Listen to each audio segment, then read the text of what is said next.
Welcome, and thank you for listening to this episode of Leaps and Bounds. I'm your host, Tom Bash, and I'm thrilled to be bringing you conversations with some of the most successful CEOs, sales leaders, and home improvement professionals. When I started in this industry 20 years ago, tearing off roofs, I had no idea about what went into making a home improvement business successful. Now, having met with thousands of contractors, helping them adopt technology, and watching them grow, I'm excited to invite them on to share what's made them successful, what they're doing today to stay ahead of their competition, and the advice they have for others.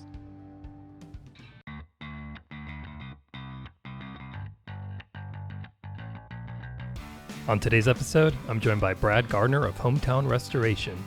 Listen as we talk about how his start as an insurance agent fueled his desire to help homeowners navigate the insurance claims process and get paid properly. We'll discuss his preferred method of lump sum contracts and explore why it's such an effective method when dealing with your average residential roof replacement. He'll share his step-by-step approach and the key phrase that helps homeowners break the back and forth of delays and denials that homeowners often face when trying to settle a claim. Well, I'm excited to get this show started, so let's go.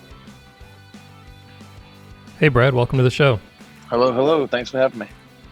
Yeah, absolutely. Hey, Brad, before we dive into what we're going to talk about today, I'd love it if you could give our listeners just a sense of, how you ended up in this industry.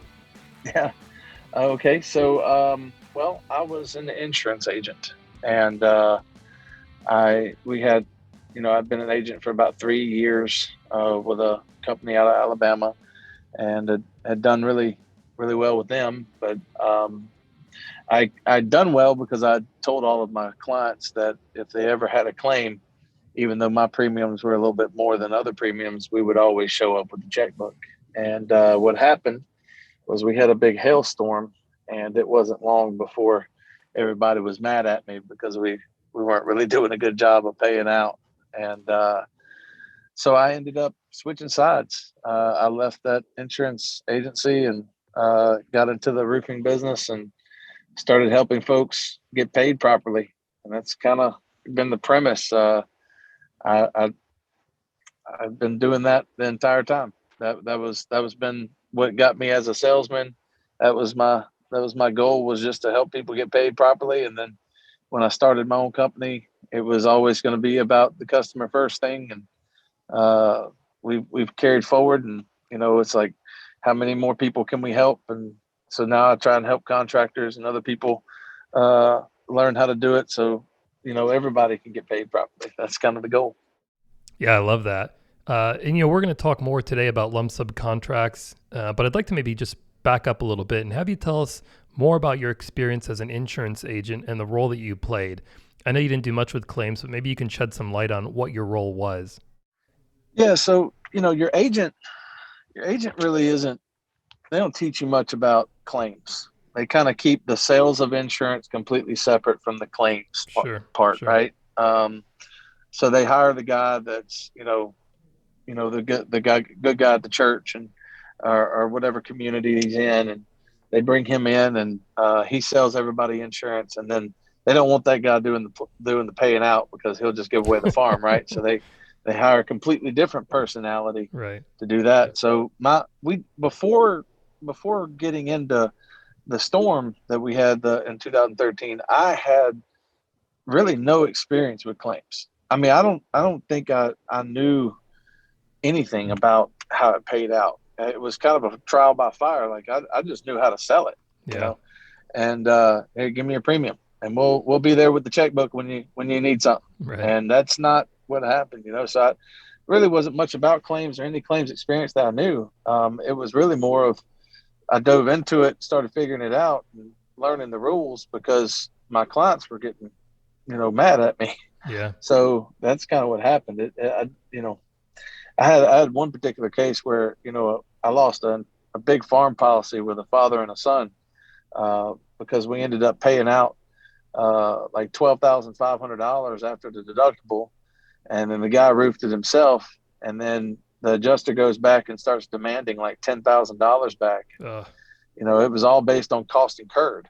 So I didn't really, I learned that the hard way by losing a big customer. Right. And like, that's when I was like, okay, maybe I need to figure out exactly what needs to happen to make sure that these people get taken care of. And that's that's when I started diving into the actual rules and what could be done and couldn't be done, so I can help my customers. And that's how I found out about it. So Yeah. Yep. No, I really appreciate that story because I feel like you're really passionate about the issue and you look to help others really understand it. Before we dive into more around the insurance process, tell us a little bit about hometown restorations. yeah, so after leaving um, my insurance company that I was working with, I worked with another roofer for a little while, and just like any good salesman in this industry, we had a falling out over money, and I ended up going home broke. So I moved home to my hometown of Natchez, Mississippi, um, with literally nothing.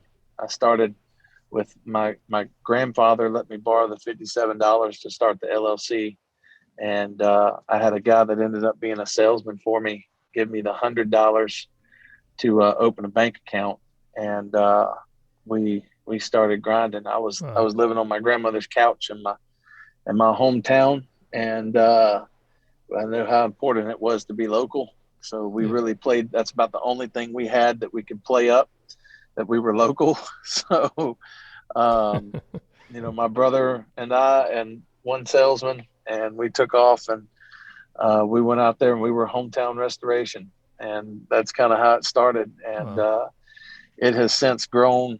We're 6 states deep, and do 10 million plus a year, and it's been a wild ride. And I'm surrounded by some amazing people, and extremely fortunate because I watched that same story happen a lot, and I watch folks lose their shirt, Yep. over that trying to make it. It's really a lottery, and I feel like I've won the Wow. lottery a lot of days because if it weren't for the folks that really took hometown into their heart and made it something real, I wouldn't be here. Yeah. So Yep. No, absolutely. I'd love to dive into this lump sum contracts, but first, maybe you can give our listeners a little bit of a background of how the insurance restoration market operates today. I know some of our listeners are familiar or have heard about Xactimate and that, but give us a little bit of a better understanding of what that looks like and how the industry operates today, or at least has operated. yeah, so well, you can kind of back up even further behind the day to really understand how we got where we are. So there's it used to be, what insurance does in any case, and a good one liner for it is insurance is there to replace you in the case of a loss. So, um, also on top of that, anytime you profit from insurance, it's a fraud. So the only thing insurance is supposed to do is replace you in the event of a loss. So if you total your car, it's supposed to replace you for your car.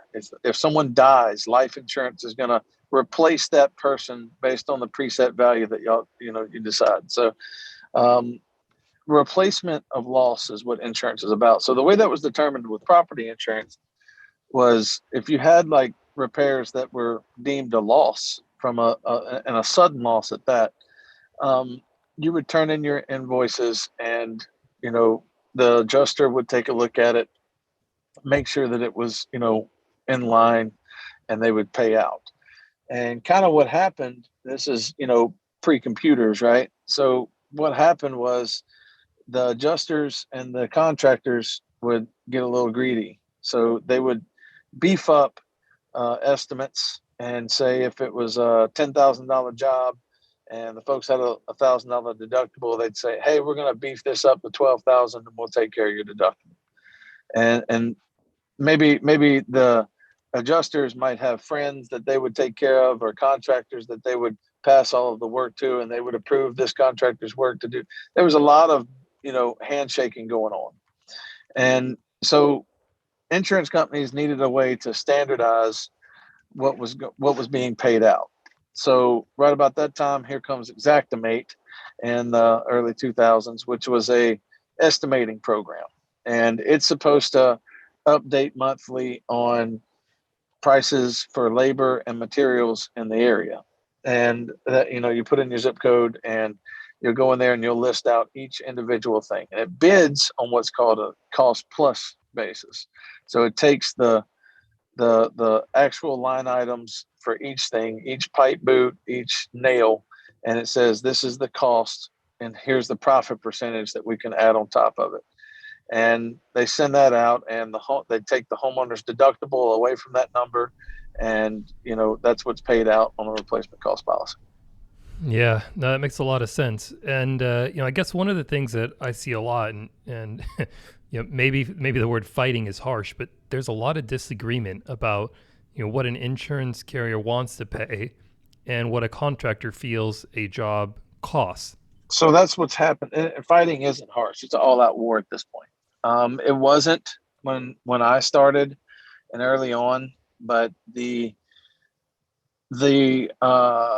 delay and deny tactics that insurance companies use has, in my opinion, crossed the boundaries of fraud and blown the doors wide open on that. Like it's they would rather go to court and fight on the back end than they would pay properly. It's more profitable for them to go through the court system, drag people in their homes through years of settlement. I have a friend of mine, Doug Quinn, who's the executive director of the APA. This is why he started the American Policyholder Association.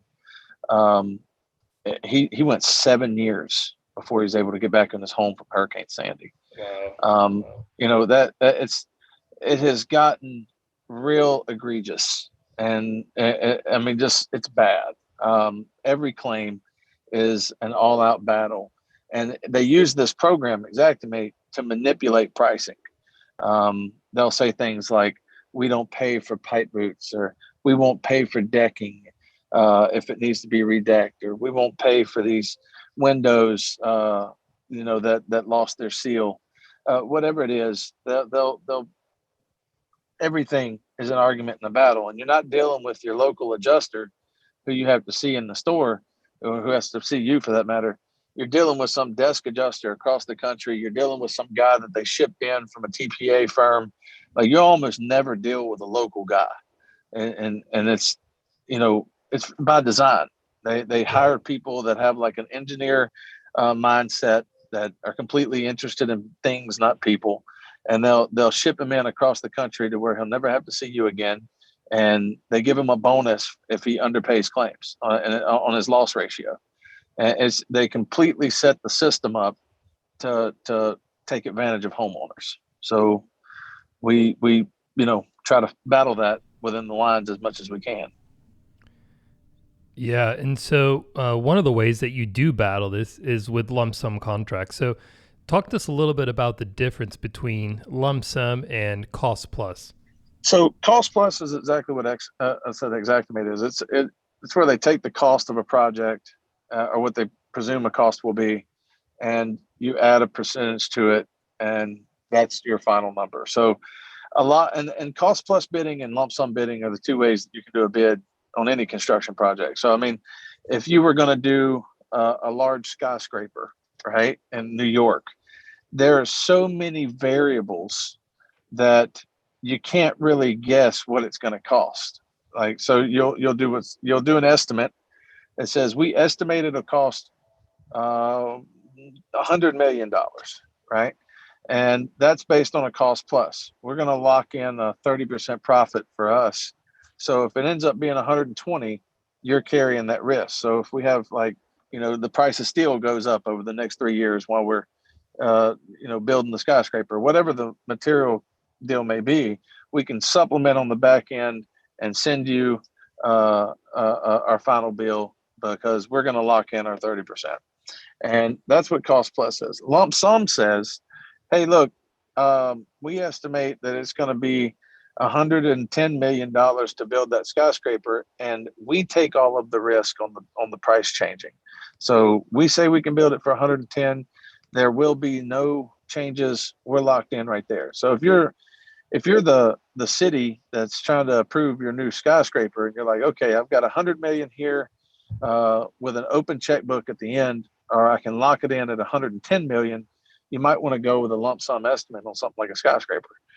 Now, when we bring that back down to, home remodeling and home restoration construction, you start looking at it as, well, this isn't really a complicated project. This is like shingles, felt, and nails. There's not really much risk that me as a contractor is going to get that wrong, right? So I can pretty much look at a roof and tell you down to the box of nails what it's going to cost. So this is what I'll do the job for.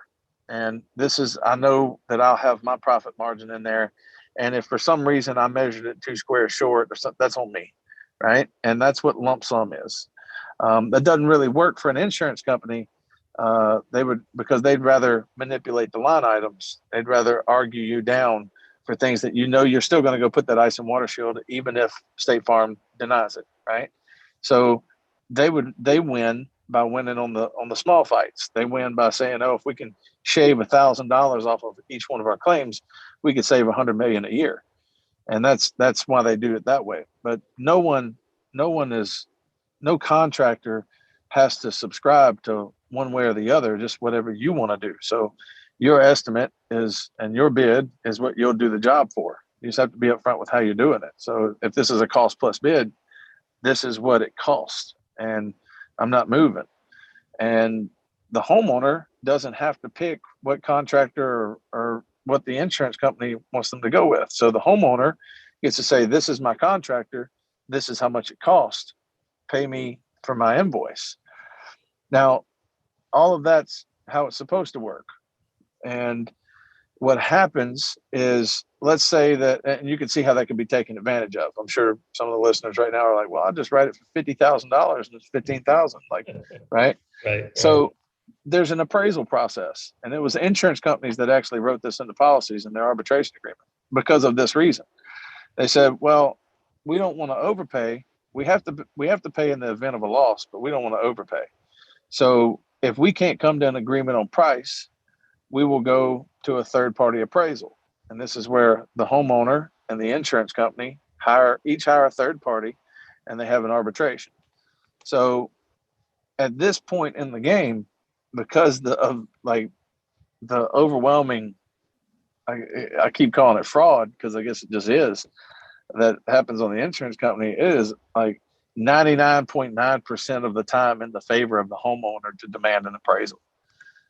There will always be more money that comes out at appraisal. I've never once gotten to an appraisal process and the homeowner not be awarded more money, right? So it's like, here's the estimate. If you don't like it, take me to appraisal. And that's what the homeowner needs to say every time. Yeah. And that's how we set it up.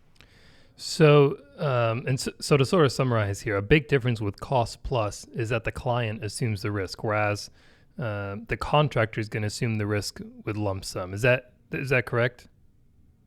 Correct. Yeah. So how do you get it to the point that a homeowner understands and I guess is empowered to tell the insurance company that they either need to pay their contractor or evoke their right to appraisal? Well, you have to walk on a fine line.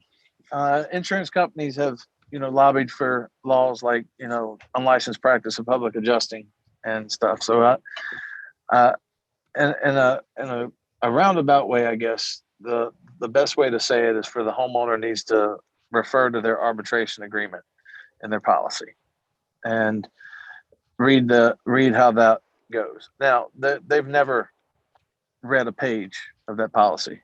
No homeowner does. No one does, right? It would take an insurance agent or some adjuster that, had to learn it to understand what any of that stuff is, or a lawyer for that matter. So going and telling the homeowner, hey, you have rights outlined in your policy, and this is the page they're on, is a good start, right? So we want to tell them, check out how the arbitration agreement works. Everybody pretty much understands in 2021, at least most of my clients, that, hey, the insurance company is gonna try and pay as little as possible. It affects their bottom line, and we're gonna bill high just because we're gonna have to come down and meet them in the middle, kind of thing. So everybody kind of understands that's how it works. We tell them we are always ready to settle if it's reasonable.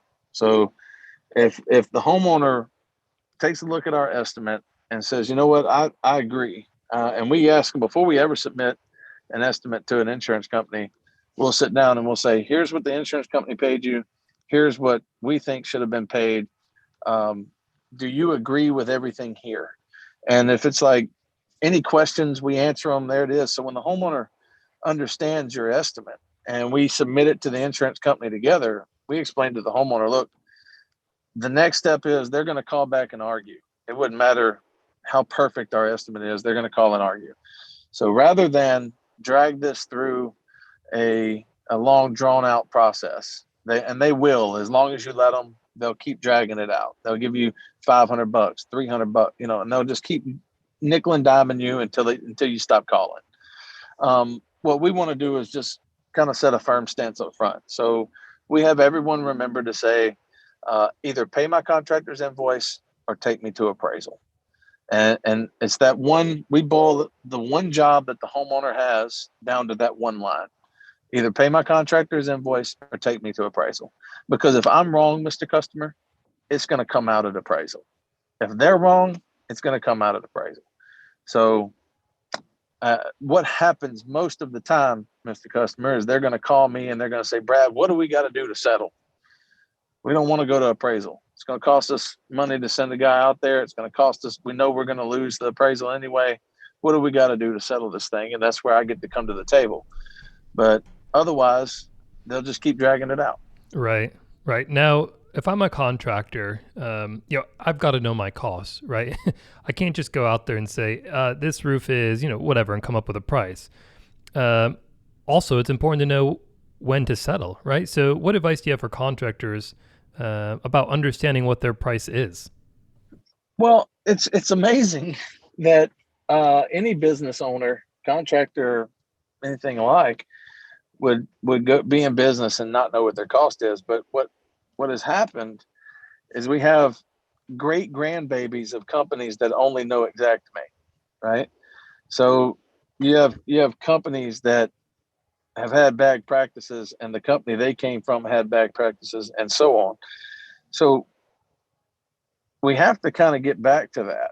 Like if you're going to be a lump sum contractor, you have to know if you're profitable or not. And Xactimate, you can't rely on Xactimate to be that profitable tool for you. It's just not feasible. I mean, when your overhead as a contractor may be different than mine, and we're running off of the same program, one of us may be losing money, one of us may be making money. We don't know, because we're relying on some other third party to say if we should or shouldn't be profitable. That's just not scalable. That's not any way to run a business in any format. I don't care if it's contracting or owning a pizza shop. So I kind of talk about that in my talk about lump sum, contracting. It's like, Domino's or any other pizza shop for that matter, when they sell you a pepperoni pizza, I mean the receipt says one large pepperoni pizza, $19.95, but it doesn't tell you, okay, we've got 3 ounces of cheese, 4 ounces of sauce, and 35 pepperonis on it. But I can guarantee you that Domino's knows exactly what a pepperoni costs, down to the fraction of the penny, how much each one of them is, and what they've got invested into that pizza before they put it out there at $19.95. So you have to do the same thing in your business. Like, what exactly does it cost to drive one nail into a roof, and have that listed out, and always be able to adjust that in some format. It's like price are adjusting, labor adjusts, cost of materials adjust, overhead adjust, and you need to be able to adjust that on your back end, so you know what to present and how to be profitable. Right. So, Brad, what's the process here for a contractor? Are they just taking this and handing an estimate over to the homeowner? Are they waiting on something from the insurance company? What happens first here? What's the process look like?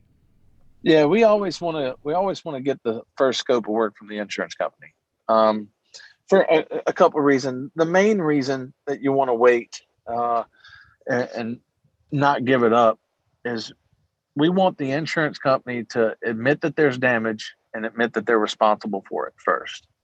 Because if there's no damage and if they're not responsible for damage, then they don't have a right to know what the homeowner is paying, for their new roof, right? So we want them to admit that they're responsible. And I see this sometimes you'll have a insurance company come out and deny the roof, and then we'll tell them it needs to be replaced, and they're like, well, we need to see pictures and an estimate before we'll agree to replace it. It's like, no, you can bring yourself back out here and do a readjustment. You can send me pictures and an estimate, right? It's Right. like, you haven't admitted to being responsible for it yet. So you'll get that when you say you're responsible. So that's the first thing. We want to kind of hold that close to our chest. Another thing is what if, we've gone out there and done our inspection, or we sent a project manager out there to do our inspection, and he missed an awning or an outbuilding or a gutter system or something like that needed to be paid for, that otherwise we were just looking at the roof. So we send off our little estimate and up front, and, we could be leaving money on the table, or at least trades on the table, right? So we want, and that doesn't happen near as often as the first example, right? Typically when we write something up, we're swinging for everything out there that's feasible. But sometimes it happens. Sometimes we miss some stuff, and we could be shooting ourselves in the foot and leaving some trades on the table that we would have otherwise gotten. So we always want to get their scope of work first, and then we'll turn around and we'll create ours and send it and go over everything with the insurance company, with the customer, and then send it to the insurance company. Right. Yeah. And Brad, if I remember correctly, I think you referenced this piece about holding your cards, sort of a poker analogy. And if I remember correctly, you were a poker player or are a poker player. Yeah, I was. I played a little bit. I still kind of play a little bit, but not as serious as I used to. That's the deal. You never, when you're playing poker, you don't show your hand until the customer calls, until the other player calls, right? Right. And so you're not going to show your hand to the insurance company until they say, okay, yeah, it's damaged. And then once they do, it's like, okay, well, here's our hand, right? And that's how we start. And truth be told, man, that's just courteous in any form. The reason why it's done in the poker world, I mean, I think it is a rule, but just at a little home game, if someone puts their time, energy, and money out there on the table, and you get to see their cards once you've called and met with that. So once the insurance company has given us time and energy and willing to put money towards the loss, then we'll come to the table and lay our cards out and say, okay, here's where we are. That's just customary. Yeah. Yep. And there's a lot of information that you can gather out of that. It's been years since I've played poker, but I used to play quite a bit, and I can certainly see the analogy between what transpires during a poker game and what we're talking about here today. Poker in a lot of ways is a lot like life. And my this little humble, I guess, understanding of it, but you're given cards to work with, and then there's a playing field and that everyone's working with, and it's like, how can you extract value from this? And sometimes that you may not be able to extract value about it. Sometimes you may even lose, right? But that's just kind of how it works. So the way the order at which it takes place, you can teach a lot. I mean, that's not just with poker, that's with a lot of sports and a lot of different things that you do. And so those things, they carry the traditions that are in that carry over and spill over into a lot of things in your life. And I don't think that this is any different. Yeah, no, I agree. And so now after you've done this and you've talked to the homeowner and you've gone over, what it's going to take to make the homeowner whole, if you will, the next process is then to send that invoice to the insurance company. What role does the homeowner now play in all of this? They're just waiting to hear back from the adjuster. The homeowner, we try to keep as much control over the deal as possible. So from start to finish, we've been on the one uh, speaking with the adjuster and making sure that the damages are covered. And then we always want to be the one that submits it to the insurance company. So the homeowner is sitting there kind of waiting, and that's the great thing about it is they're waiting on their one job. I got one job, and that's when that insurance company comes back and says, "Nope, I ain't letting them get away with that. I'm gonna tell them they could either pay my contractor or we're taking it to appraisal." That's their one job, right? And it's awesome because the homeowner's your teammate, right? Look, man, this is how you're gonna hit them. I'm gonna distract them up front, and I want you to come in from the side when they're not expecting it, right? Yeah. So he's the teammate. And then when we do that, guess what? When the homeowner tells the insurance company either pay my contractor or take me to appraisal, everything after that point, we're now waiting on the insurance company.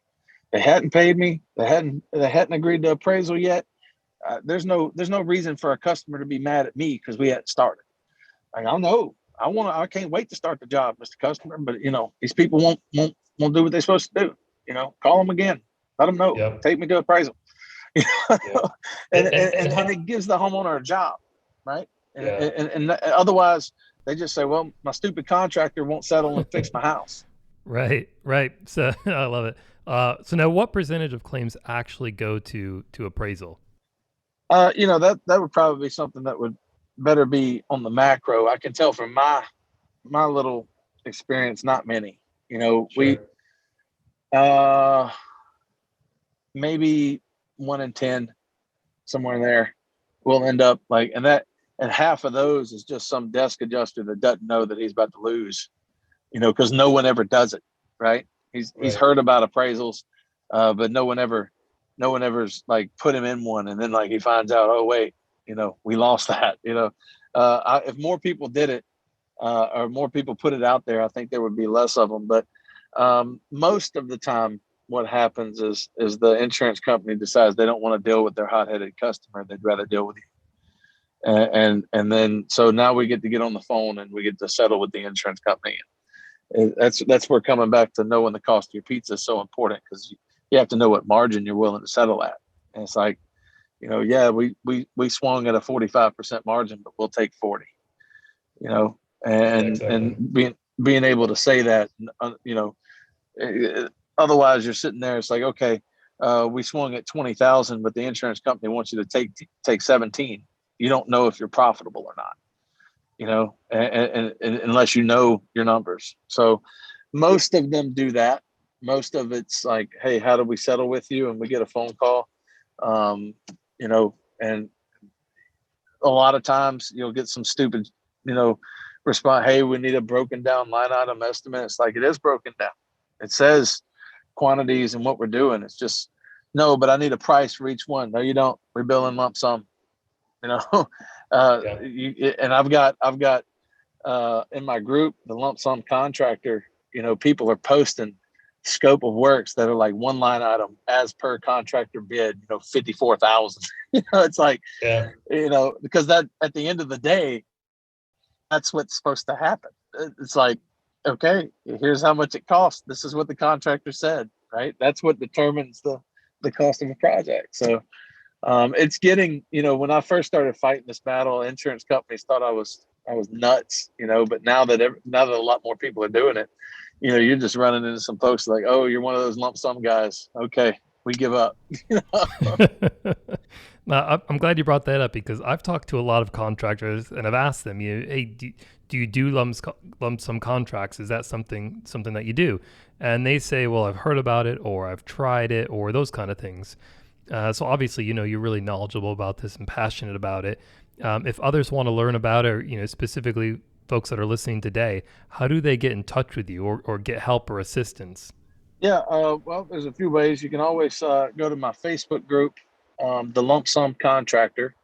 There's a lot of information getting passed around on that.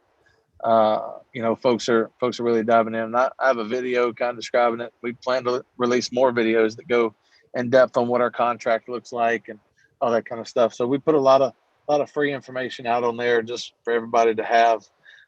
Then also I have a consulting business where I go in and I've done things like, spend a day training salesmen, how to do everything. I'll come in and I don't just do, this is just how we do our estimating. There's a lot more factors to run a successful company than just that. So, we have, packages where I can come in and spend several days with you and Zoom calls afterwards and all that kind of stuff. So you can go to bradgardnerconsulting.com for that. Or you can just call me. My cell phone number is 601-431-6345. And I'll be happy to talk to whoever. I don't give all this out and just so I can generate a bunch of consulting business or anything like that. I genuinely only care about contractors getting better because I've seen it in my business, like we were just saying a second ago. I've seen where, insurance companies have started to fold to this and just get it off my plate, and that's only a result of everyone starting to kind of get on the bandwagon and saying, oh, wait, we have the power to do this. We just have to get the homeowner on our side. So, doing that's been really successful for us. And I've seen a lot of other people be successful with it. So that's kind of how we do it. Awesome. And so, Brad, I have to imagine, you bring up a good point. As more and more folks leverage this method, I think the responsibility is going to be collectively in the hands of the industry to not abuse it and not get to a place to where we're at today where contractors are having to battle over individual line items. And so, I think the responsibility for that really lies in the contractor's hands. I've asked almost at every speech that I've given on it, like, please don't get greedy with this. Where that line is in your head. I'm not going to be sitting here trying to govern that. It's not my role. I'm not here with that, but I do ask that everybody try to, do this with integrity, right? Go out there and stand up for what you feel you should be paid and don't abuse it, because what will happen is insurance companies will see the abuse there and see the greed, and they'll say, hey, we're going to write out appraisals. We're no longer going to accept appraisals. I've heard of stuff like that starting to happen in Florida, right? Or they'll find another way around it, right? And we really don't want to use this as a thing where insurance companies feel like they're being taken advantage of, because they will combat it. And it's greed that got us here. It was the greed from the contractors that, started inflating the estimates to cover deductibles and such. It was the greed from insurance companies that have just gone into full-on outright fraud that's gotten us to where we are with Xactimate. And, the ball is kind of on our side of the court now. And how we combat that and how we move forward with integrity is going to determine how successful we'll be in the future. So I hope that folks, kind of learn that lesson, and I try to tagline it all with that, because it could really end up, destroying a good thing. And we have a good checkmate here. Don't give it up. Yeah, that's great advice. Brad, as we wrap up, I just want to ask you one last question. What advice would you give to other contractors that are looking to get their business off the ground? Maybe they've hit a rut. They're trying to take their business to the next level. What advice do you have for them? Yeah, I've been at that place a few times, and first of all, I'll say surround yourself with people better than you and give them the credit. I don't know where I heard that from. It's definitely not my quote, but that was something I took to heart, and I did that. If you're an owner and you're meant to be an owner, your role is probably, I want to say, probably not the most important role. Your role is the decision maker. Your role is to point us in the right direction, but you are not what makes the ship move. It's the people down there rowing every day that makes this thing move. So find the right people and surround yourself with them, and make them feel proud to be a part of what they're doing. Because I promise you, I lost everybody once, and it was a real humbling experience to find out that I wasn't the important one, like I thought I was. So that would be the biggest advice I could give anybody. That pretty much will solve whatever problem you have going on. Is finding the right person to help you. Yeah, no, I love that. Absolutely. Brad, this has been really good. Really appreciate all the information you've shared with us. I think people are going to get a lot out of this, and I think there's going to be a lot more interest in it. I know you're already seeing it, but there's more and more folks that I talk to that aren't familiar with it and think, wow, this is amazing. And I think that momentum is just going to continue to carry on. So I really appreciate you joining us and sharing this message. Appreciate you having me, man. Y'all have a good one, and call me if you need me. Absolutely. Appreciate it. Well, that'll do it for today's show. I truly hope you enjoyed this episode of Leaps and Bounds. If you did, be sure to leave us a 5-star rating and review and subscribe to the podcast. We look forward to bringing you more exclusive conversations with some of the most successful home improvement leaders. If you're interested in learning more about Leap, be sure to check us out at leapdigital.com or follow us on our social channels. Until next time, see ya!